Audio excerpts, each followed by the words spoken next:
Hello, everybody. Dzień dobry. Hope you've enjoyed Jeremy's speech just now. I'm sure you'll find mine to be a little bit more European than his. So I'm going to talk to you a little bit about video today.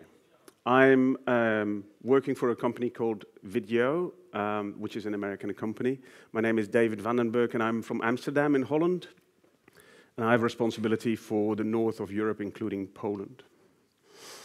So I wanted to start off with just looking ahead a little bit and considering that we are really going through massive changes, and we've really come to a point which is extremely exciting, I think. And that we're living in a time today where you can make massive changes on your own just by clicking something or telling something to the community online. As an example, in Holland, there was maybe you've heard it, maybe not, but there was a 15-year-old girl who invited her Facebook friends to her 16th birthday, and by accident she just made it a public invitation. So eventually there was 300,000 people responding, of which 30,000 promised to come to the party. So eventually it ended up with a massive riot in the city there. So there's the impact that individuals can make today is very, very different than a few years back. And if I were to predict to you that in 5 years from now you'll carry something with you, and something new that you don't know today, you'd probably think I'm mad. But 5 years ago, nobody was carrying a tablet. Smartphones was really, really early. So things are changing rapidly. I'm going to talk a bit about the individualization and the effect on video and as it has on us and on our communities. So let's just go back to 1998. This was how Google looked then. Maybe you'll remember it. It hasn't really changed a whole lot in the way it looks, but the effect that it has on all of us is tremendous. And back then we were just starting to understand the vast enormity of the internet and the possibilities. And today, Google has become a verb. You Google something. And it's really also a bit threatening to some of us, the power that a company and a network like Google have. So there's a lot of discussion around that. The other one, I just took this shot from the 1997 page of Apple. Now, if you consider them to be the leader in the way things look and feel, and what is sexy and what's cool. If you look back then, it was far from that, right? A really nerdy, basic web page. And they've come through enormous changes in terms of design, individualization, and making things look like you really want to touch them and want to use them. They've obviously mastered that in the last 15 years. Now, this is where we've come today, and you probably recognize this if you have kids. So if you do have small children, you probably know this, right? When you see a 3-year-old or a 4-year-old moving iPads, even younger than that. And I've seen little children going to a television and trying to move the screen like that. That's really an amazing change as well, which prepares that generation for interaction on the personal level, which is way beyond what we can oversee today. And video will become a very, very important part of that. A video was essential to us for a while, for the last 50, 60 years already, by means of television. But that's really changing a lot today as well. So when we absorbed video, and we are in a theater today, you would sit together, have a good time, enjoy what's on TV, which is broadcasted to you.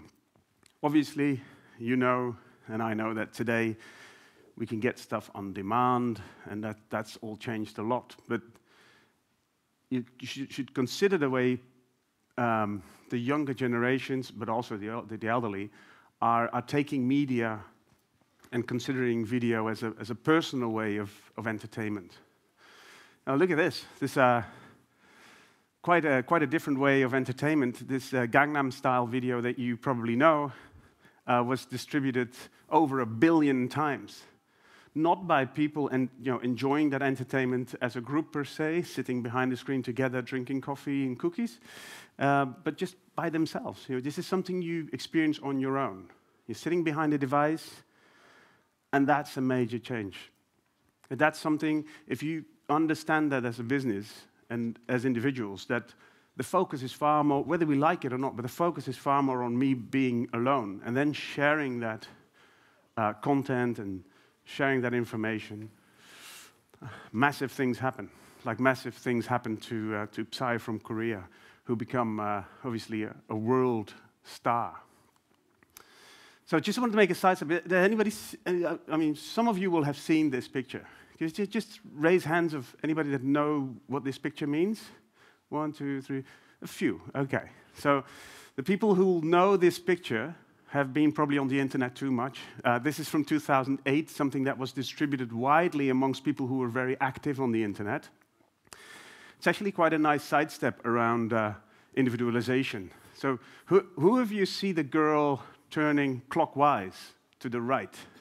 Can I just see hands?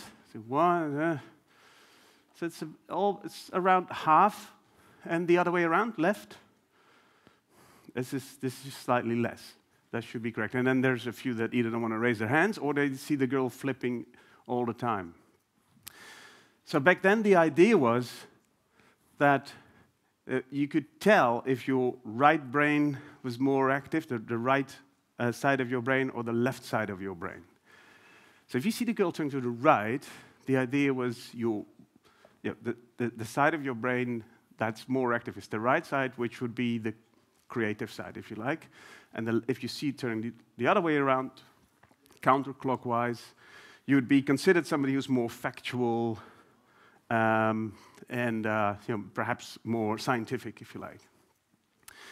By the way, if you can switch it in your head by just turning your eyes to the Vidyo logo, the logo of our company, and back. If you do that, blink your eyes, you can probably make the girl turn the other way around.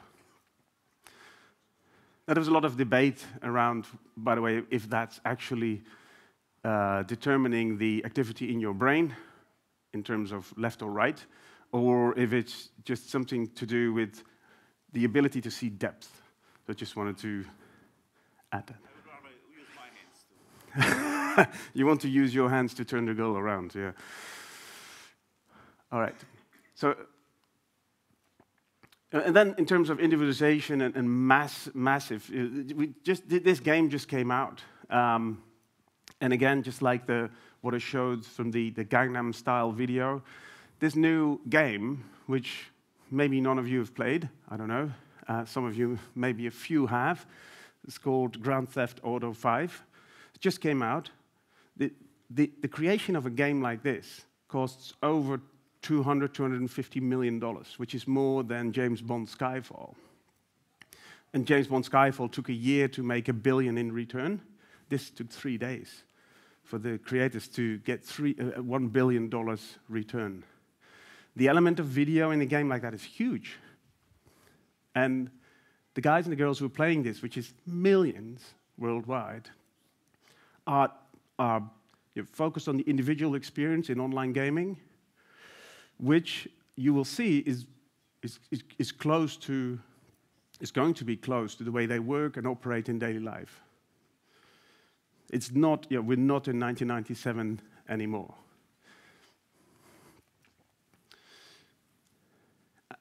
And that was really, perhaps in your mind, had a lot to do with youth. But there's also a big change coming upon all of us in terms of the elderly, which is us in a few years' time. And that's a real big change. So the average age in Poland today is 38. Your average age is 38. In 2050, by the way, I'll be 82 then, the average age is 51 in Poland. In my country, in Holland, there was just a statistic coming out that of every girl born in Holland today, 50% of them will be living until 100 years or older. 50% of them. It's just enormous. So that creates, on one hand, individualization. On the other hand, aging and demographics are taking where we are today to even next and new levels. This, and especially to that sort of when we're older, the situation is definitely going to be different. It has to be, because there's just not enough young people to take care of us.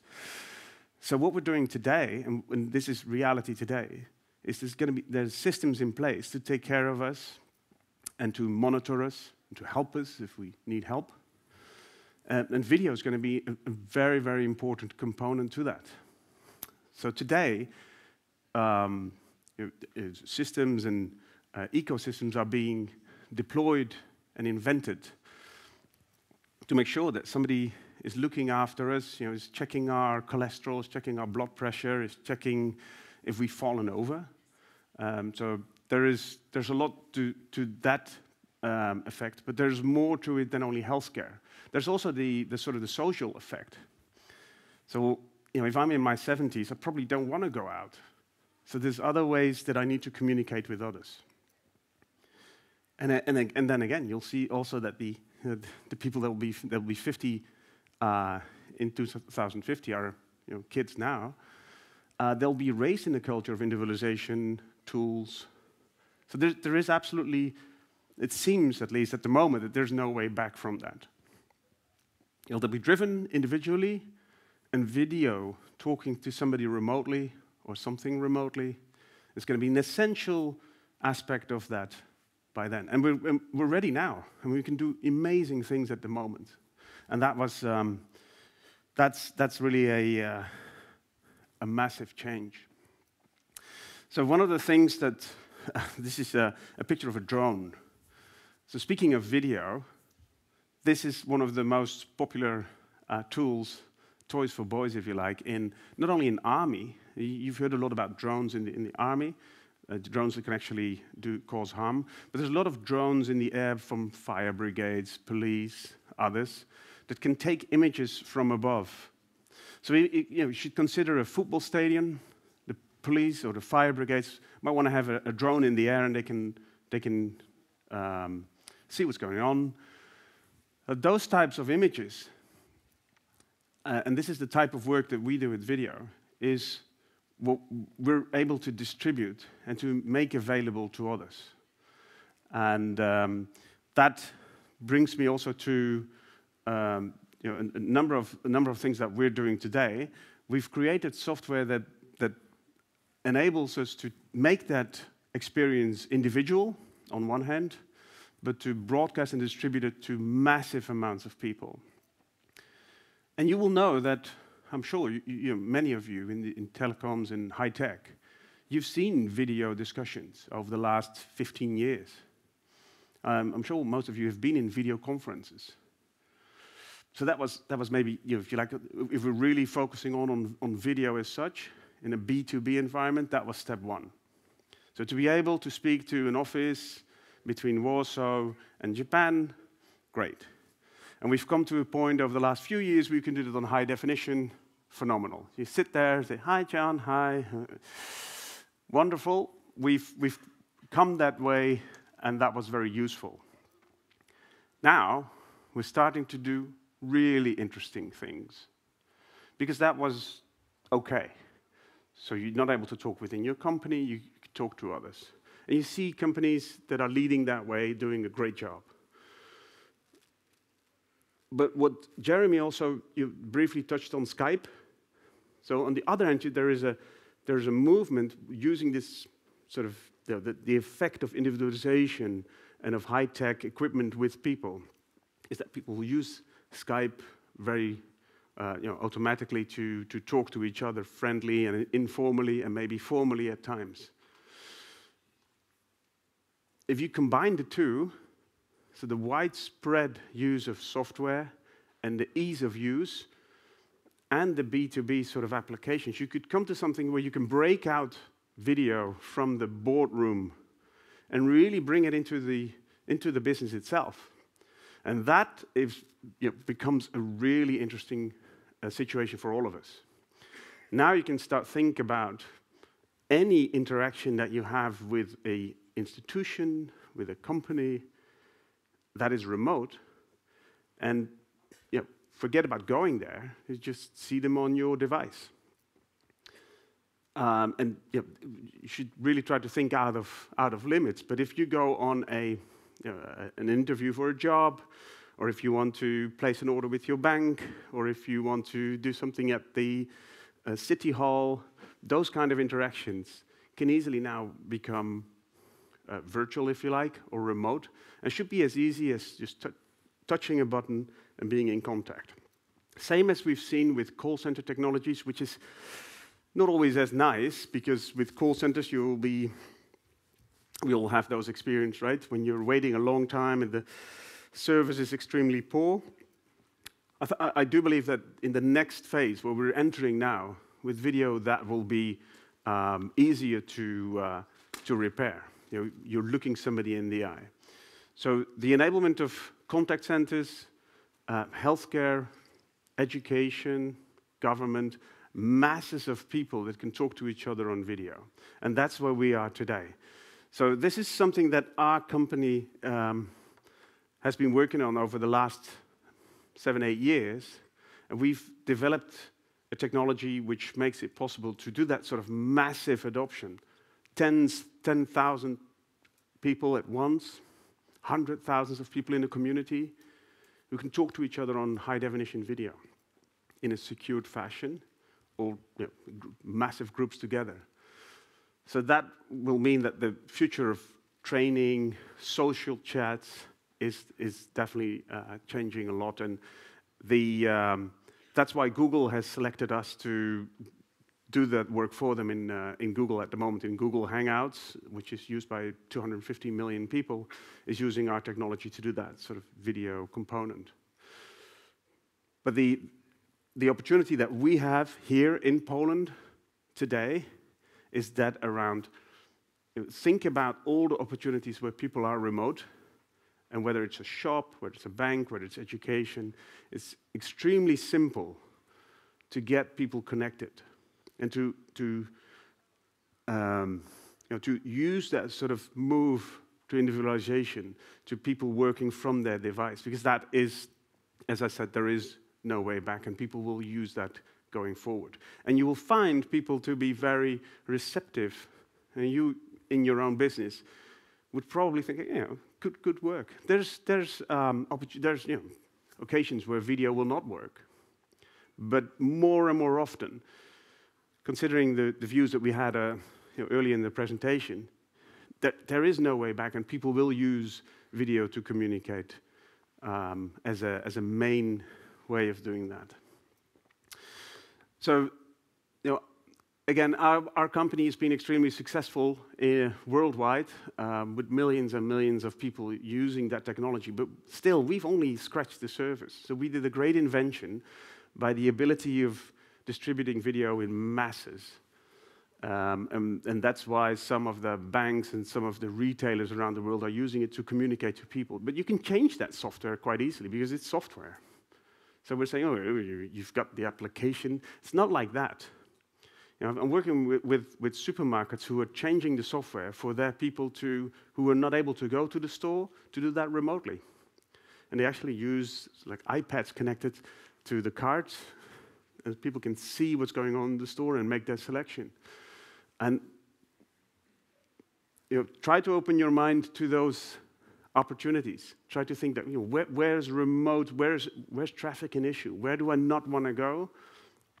And one great example, and then I'll open it up for questions as well, is we've got a great story around insurance here in Europe.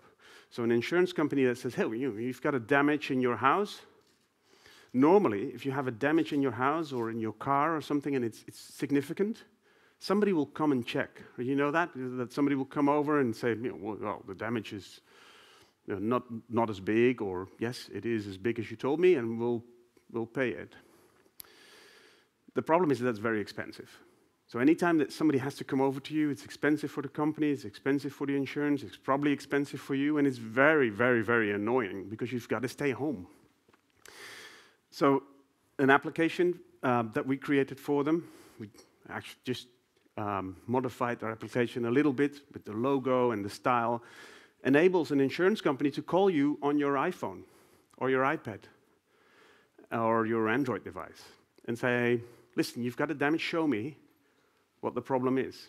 And just remotely, we're doing 50,000 of those calls a year, which is only a start. So these types of changes are very easily done, are very easily accepted by senior executives who will see the added value quite easily. The cost reductions, no-brainer, ease of use, and appealing to that individualization that I spoke about earlier. I see I've got 4 minutes left, so just wanted to see if there was anything that you wanted me to touch on today. If there's any questions around other things that we've done or applications that you see in the market, please, if you want to raise your hand. Why you came here? Why I came here? You should be connected over Vidyo. Yes, exactly. I could be. Exactly. But there's a few things that you can't do on video, which is drinking coffee together and those kinds of things. But definitely, there is a combination, and I'm doing video calls around 8 to 9 hours a day to anybody. Anybody around the world, I'll make video calls even from the car on 3 or 4G. Because if I'm driving home, which is somewhere where I do want to be now and then. I do want to be now and then home and not at the office or not traveling somewhere. So there's places where you do want to be, obviously.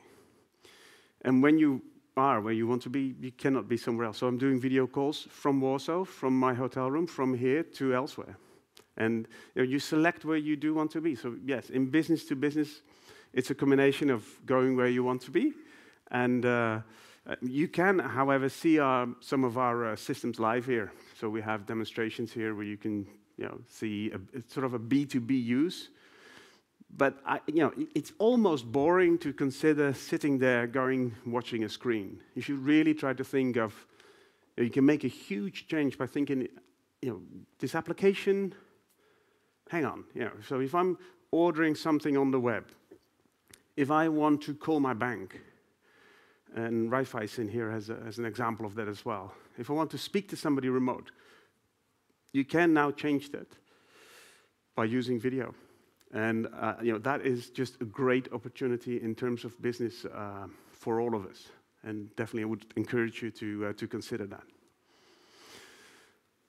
Okay. If you have no other questions, I do invite you to come and see us at our booth. We've got one of our partners here downstairs, and the video guys are in the top floor. Okay? I found another reason you came Yes? over. I found another reason.